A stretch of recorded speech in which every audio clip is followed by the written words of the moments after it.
Hey guys, what's up?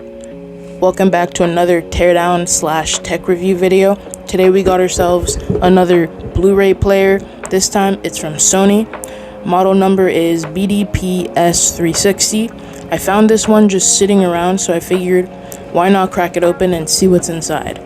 So right off the bat, it kind of looks nice. You can tell they were trying to make it look sleek. It's got this shiny front panel, a little display over here, HDMI logo, the works, but when you actually touch it, it just feels freaking cheap. Like they started off with good intentions and halfway through designing it, they were like, you know what, screw it, it's just a budget model anyway. Now compared to my LG Blu-ray player, that one had everything. Built-in Wi-Fi, Bluetooth, even a 250GB Hitachi hard drive you could literally hook up to your PC. That was a mini media center. This Sony, this one's bare bones. Like, there's no YouTube, no wireless anything, no internal storage. It just plays discs. That's it. Honestly, it reminds me a lot of that Sanyo Blu-ray player I took apart earlier. Same cheap, lightweight feel, same vibe. Like it's just doing its job, but nothing more. It's not terrible, but man, it's boring. Like this thing probably sold for like $10 at a garage sale. Alright guys, as always, the boring part, let's go over the basics.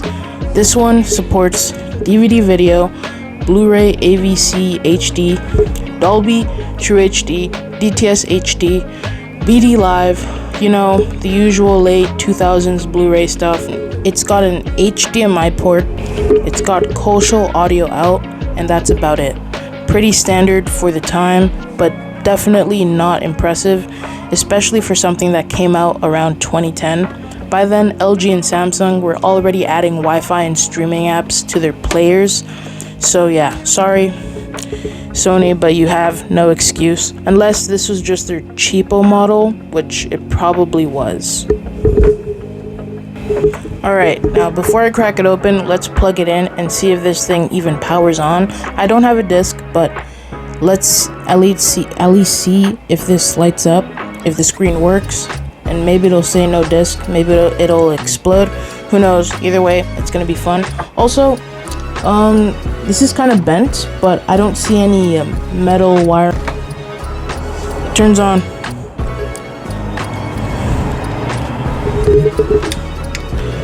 Oh, it turned on. Do you hear that?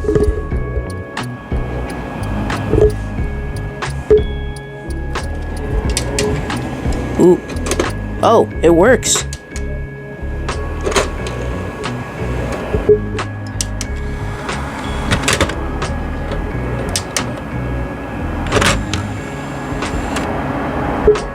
I think I have a disc somewhere.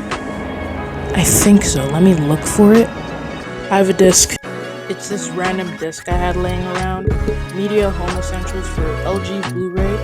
And it actually read it. Freaking Blu-ray disc DVD player. There we go. Let's pop that in. Let's see what it does. I don't have a TV or anything.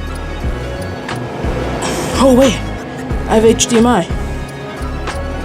Okay, there we go. It works. Now, let me close.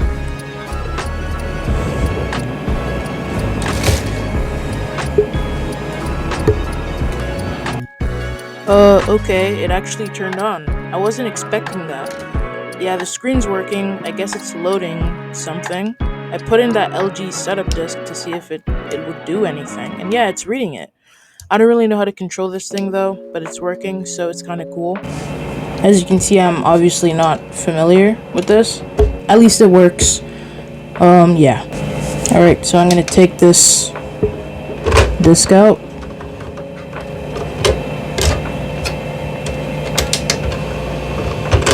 Great. Nice. I'm going to unplug the HDMI now. Okay, hold up. This is insane. I literally thought this thing was gonna be dead, but nope, it works. I plugged it in, as you saw. The little screen lit up, and boom, it powered right on like it's 2010 again. I even, as you can see, I threw in this random disc I had lying around, Media Home Essentials for LG Blu-ray, and it actually read it. Like, this old Sony casually booted up a disc meant for another brand. That's kind of wild. And the only thing is, I don't have the remote or anything to control it properly, so I was just stuck on the menu. But hey, that's still impressive for something this old. So yeah, credit where it's due, it works. I was expecting sparks or maybe a faint smell of old basement of electronics. But nah, this thing's alive and chilling. Still though, that doesn't change the fact that this model is pretty basic. No Wi-Fi, no Bluetooth, no YouTube. Nothing smart about it. It's just pure disc player. It's doing its job. It's funny because the LG one felt like it was made by engineers who were like, let's make something cool. This Sony one feels like engineers said, oh, let's just make something that turns on. Alright, enough talking. Time to see what's under here. I'm not expecting much, but probably the usual setup. Optical drive right in the middle, or on the side. Power board, like, right here. And a small logic main board with a few chips right here. But maybe Sony snuck in some cool parts or clever design choices. Let's find out. Alright, there's a screw here. Another screw here. These are all the screws I took out from the DVD player.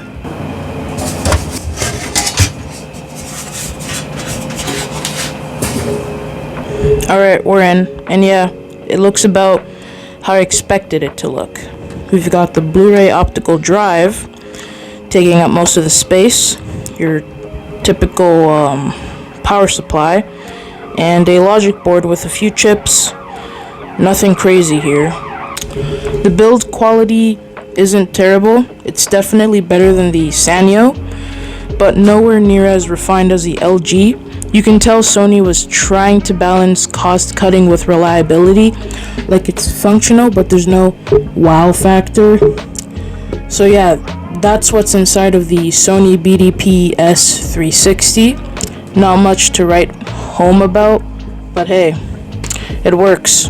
And it's still kicking after all these years. That's more than I expected. It's not flashy, it's not feature-packed, but it gets the job done. And if I had to rank all the ones I've tested so far, LG's easily number one, Sony second, and Sanyo, sorry, but that one's dead last.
Anyways, that's it for this teardown / tech review video.